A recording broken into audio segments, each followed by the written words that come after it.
अस्सलाम वालेकुम। उम्मीद है आप खैरियत से होंगे। और इससे पहले आपने पार्ट 1 की वीडियो देख ली होगी जहाँ पे मैंने सिंपल सा इंट्रोडक्शन करवाया था। तो अब हम इस कोर्स के अगले अहम मरहले में दाखिल हो रहे हैं और यहाँ से आपको आहिस्ता आहिस्ता ये समझ आना शुरू हो जाएगा कि आखिर मोबाइल फ़ोन का सॉफ्टवेयर किन चीज़ों के सहारे काम करता है और किसी भी फ़ोन को फ्लैश या अनलॉक करने के लिए हमें किन बुनियादी चीज़ों की ज़रूरत होती है। ये वो बुनियाद है जिसके बगैर मोबाइल सॉफ्टवेयर का काम ना तो सही हो सकता है और ना ही महफूज तरीके से सीखा जा सकता है। इसलिए इस हिस्से को आपने बहुत गौर से समझना है। सबसे पहले बात करते हैं कंप्यूटर की। अब ज़ाहिर इस बात से है क्योंकि सॉफ्टवेयर जो मोबाइल का सॉफ्टवेयर का सारा काम कंप्यूटर के ज़रिए ही किया जाता है। आमतौर पर कोई बहुत महंगा या हाई रेंज कंप्यूटर होना ज़रूरी नहीं होता। आपने नॉर्मल रेंज का कोई भी कंप्यूटर या लैपटॉप इस काम के लिए ले लेना है। बस इसका सिस्टम मुस्तहकम होना चाहिए। कोई भी कंप्यूटर या लैपटॉप इस काम के लिए काफ़ी होता है और इस के लिए हम जो इंतखाब करेंगे वो लैपटॉप बेहतर रहता है। इसकी सबसे बड़ी वजह इसकी बैटरी है, क्योंकि मोबाइल सॉफ्टवेयर के दौरान अगर अचानक बिजली चली जाए या कंप्यूटर बंद हो जाए तो फ़ोन का सॉफ्टवेयर अधूरा रह जाता है, जिससे फ़ोन डेड हो सकता है या बिल्कुल ऑन नहीं होता। लैपटॉप में बैटरी होने की वजह से बिजली जाने के बावजूद काम जारी रहता है और ये ख़तरा काफ़ी हद तक कम हो जाता है। इसलिए नए सीखने वालों के लिए लैपटॉप ज़्यादा महफूज और बेहतर है।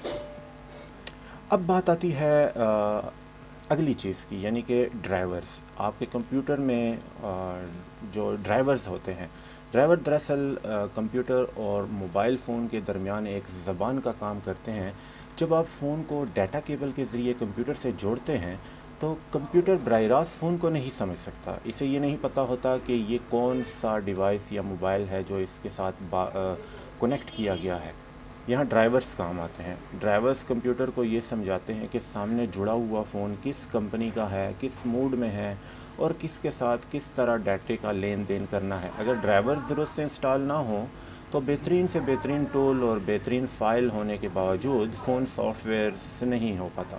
कभी फ़ोन कंप्यूटर में शो ही नहीं होता, कभी कनेक्ट होकर फ़ौरन डिस्कनेक्ट हो जाता है और कभी फ्लैशिंग दरमियान में रुक जाती है। इसलिए ड्राइवर्स को मोबाइल सॉफ्टवेयर की बुनियाद समझा जाता है। और इसके बाद जो सबसे अहम चीज़ हमें ज़रूरत होती है वो है स्टॉक रूम की। स्टॉक रूम दरअसल फ़ोन का असल और फैक्ट्री सॉफ्टवेयर होता है जो कंपनी ख़ुद बनाती है। सादा अल्फाज में अगर कहा जाए तो स्टॉक रूम एक मुकम्मल इमेज फ़ाइल होती है जिसके अंदर फ़ोन के पूरे निज़ाम की साख्त मौजूद होती है। इस एक फ़ाइल के अंदर फ़ोन की मुख्तलिफ़ पार्टीशंस बनी होती हैं।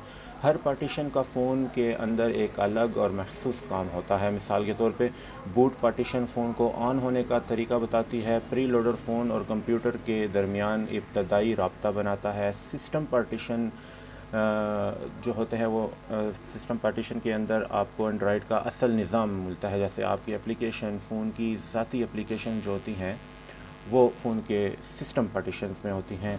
इसी तरह यूज़र डाटा में सार्फ का डाटा और सेटिंग्स होती हैं। जैसे आपकी तस्वीर, व्हाट्सएप का डाटा, जो आपका डाटा होता है जो आपने सेव किया होता है वो यूज़र डाटा में होता है।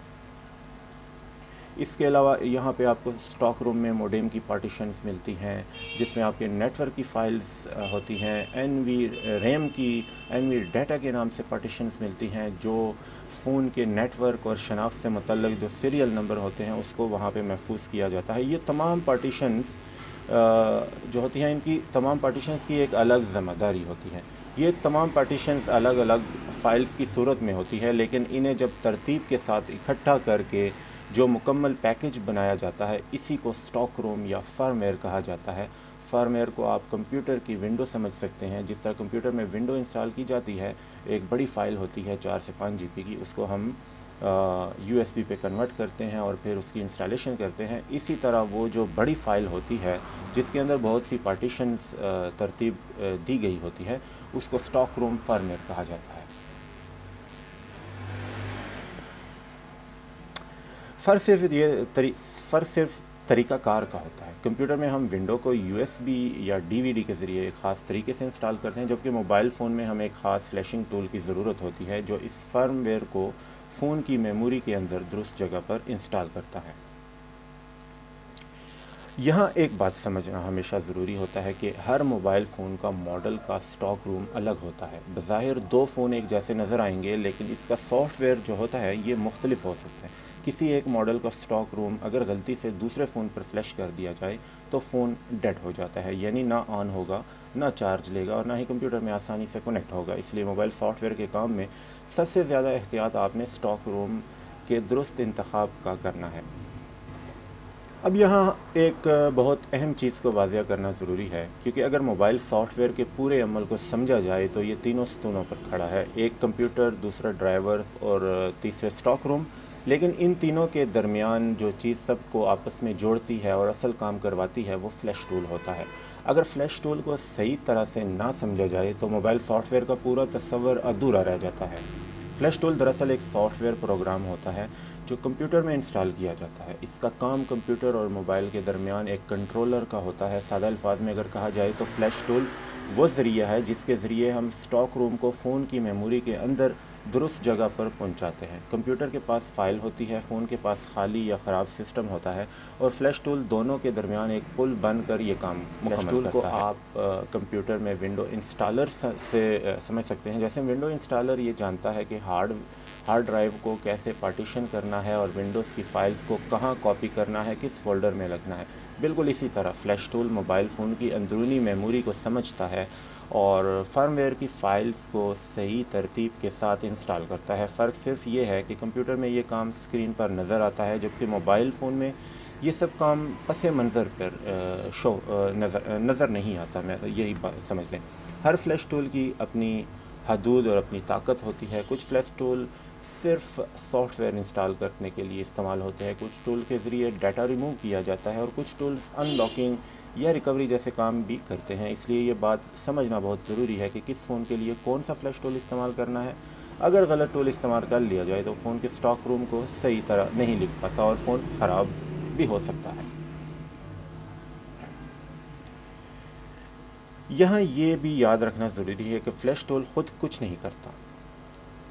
جب تک اس کے پاس درست ڈرائیور، درست سٹاک روم موجود نہ ہو، ڈرائیورز کے بغیر فلیش ٹول فون کو پہچان ہی نہیں پاتا، اور سٹاک روم کے بغیر اس کے پاس لکھنے کے لیے کچھ نہیں ہوتا. اس لیے موبائل سافٹ ویئر کے کام میں یہ تینوں چیزیں ایک دوسرے سے جڑی ہوتی ہیں اور ایک کے بغیر دوسرا ادھورا ہے. آگے چل کر ہم مختلف فلیش ٹولز کے نام، ان کے استعمال اور ان کے عمل طریقے بھی سیکھیں گے، جیسے مختلف سی پی یو والے فونز کے لیے الگ الگ ٹولز کیسے استعمال ہوتے ہیں اور کون سا ٹول کس صورتحال میں بہتر رہتا ہے. مقصد یہ ہے کہ آپ صرف بٹن دبانے تک محدود نہ رہیں، بلکہ یہ بھی جانیں کہ فلیش ٹول فون کے اندر اصل میں کیا کام کرتا ہے، تاکہ آپ ایک سمجھدار اور محفوظ طریقے سے موبائل سافٹ ویئر کا کام سیکھ سکیں. امید ہے آپ لوگوں کو سمجھ آ چکی ہوگی. دعا میں یاد رکھیے گا. انشاءاللہ جلد دوسری پارٹ 3 کے ساتھ حاضر ہوں گا، جہاں ہم پریکٹیکل کر کے دکھائیں گے. شروع کی ویڈیوز کچھ ایسی ہی ہوں گی جہاں پہ ہم سب سے پہلے سمجھیں گے کہ فلیش ٹول کیا ہوتا ہے، ڈرائیورز کیا ہوتے ہیں، کمپیوٹر میں ان چیزوں کا کیا کام ہے. سب سے پہلے یہ جاننا ضروری ہے، اس کے بعد ہی ہم پریکٹیکل کریں گے. تو فی الحال مجھے دعاؤں میں یاد رکھیے گا. اللہ